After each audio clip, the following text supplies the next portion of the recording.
నెల్లూరులో ఎక్కడ పడితే అక్కడ ఫ్లెక్సీలు కట్టేందుకు ఇకపై వీల్లేదని తాము కేటాయించిన ప్రాంతాల్లోనే ఫ్లెక్సీలు కట్టుకోవాలని రాష్ట్ర పురపాలక పట్టణాభివృద్ధి శాఖ మంత్రి నారాయణ స్పష్టం చేశారు.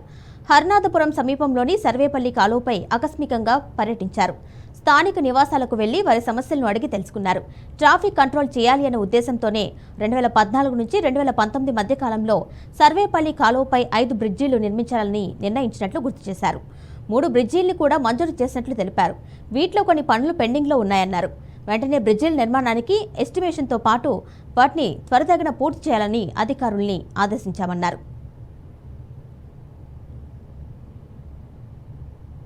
కెనాల్ మీద ఒక 5 బ్రిడ్జిలు కట్టాలని ఒక 2 బ్రిడ్జిలో 3 బ్రిడ్జిలో శాంక్షన్ చేసాం. అప్పుడు ఈ బ్రిడ్జి మనం ఏదైతే ఈ రౌండ్ బ్రిడ్జి అంటారు, రౌండ్ కాలువ, దానికి సంబంధించి యాక్చువల్గా శాంక్షన్ చేసాం. దాంట్లో ఇంకా కొన్ని వర్క్లు అంటే జాయినింగ్ రోడ్డు, సిమెంట్ రోడ్డు వేయాలి, ఇది వేయాలి, కొద్దిగా రీటైనింగ్ వాళ్ళు అక్కడ కట్టాలి.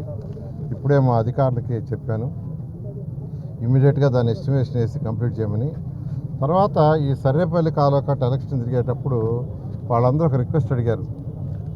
ఆ 2 ఇళ్ళ మీద 2 వరుసలు ఇల్లు ఉన్నాయి, 2-3 వరుసలు ఉన్నాయి. కొన్ని దగ్గర 2 ఉన్నాయి, కొన్ని దగ్గర 3 వరుసలు ఉన్నాయి. వాటి మధ్య ఒక కాలువ ఉంది. ఒకప్పుడు బహుశా అది ఇరిగేషన్ కెనాల్, అది యాక్చువల్ ఇరిగేషన్ కెనాలే. ఇప్పుడు దాని మీద ఇరిగేషన్ లేదు. అయితే దానివల్ల అది కంప్లీట్గా సిల్ట్ తయారైపోయి భయంకరమైన వాసన వస్తుంది. ఎలక్షన్ అప్పుడు చెప్పాను దాన్ని కంప్లీట్ చేస్తాను. ఇవాళ యాక్చువల్గా అది కూడా చూడటానికి ఈ డివిజన్లో ఉన్న మా పార్టీ వాళ్ళతో, అధికారులతో యాక్చువల్గా ఈరోజు చూడటం జరిగింది.